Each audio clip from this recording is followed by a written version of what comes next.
Inilah rekaman CCTV saat pelaku berbaju biru berpura-pura sebagai sepupu untuk menjemput korban, siswi salah satu SMP negeri di Bantaeng, Sulawesi Selatan. Peristiwa terjadi pada Rabu 11 Februari 2026 lalu. Pelaku terlihat membonceng korban menggunakan sepeda motor putih dan meninggalkan area sekolah. Pihak keluarga korban pun melaporkan hal ini ke polisi. Tim Resmo Polda Sulawesi Selatan bersama Resmo Polres Bantaeng kemudian menangkap pria berinisial AR berusia 23 tahun terkait dugaan membawa lari anak di bawah umur.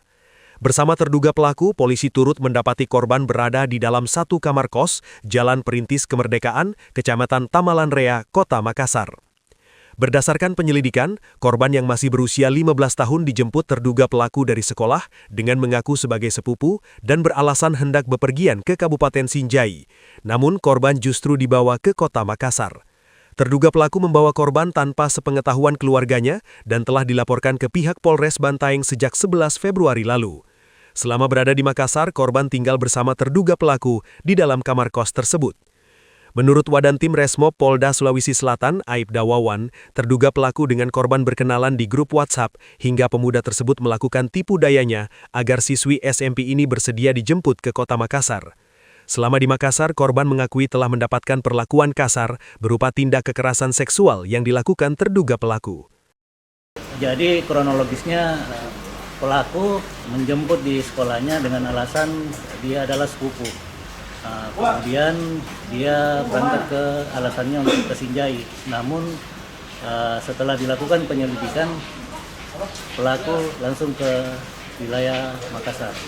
Itu selama di Makassar dia taruh korban di mana, Pak? Jadi korban dia kos di Perintis Kemerdekaan. Untuk pelaku ini umurnya berapa dan korban berapa?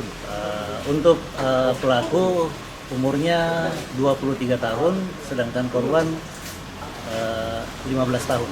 Selain mengamankan terduga pelaku beserta korban, polisi juga turut menyita barang bukti berupa pakaian dan motor yang digunakan keduanya. Kasus ini selanjutnya diserahkan ke Polres Bantaeng sesuai lokasi laporan awal. Ilham Syam, Fajar TV, melaporkan. Terima kasih telah menonton. Jangan lupa subscribe, like, comment, and share. Saksikan terus informasi terbaru dengan menekan tombol lonceng hanya di channel Fajar TV.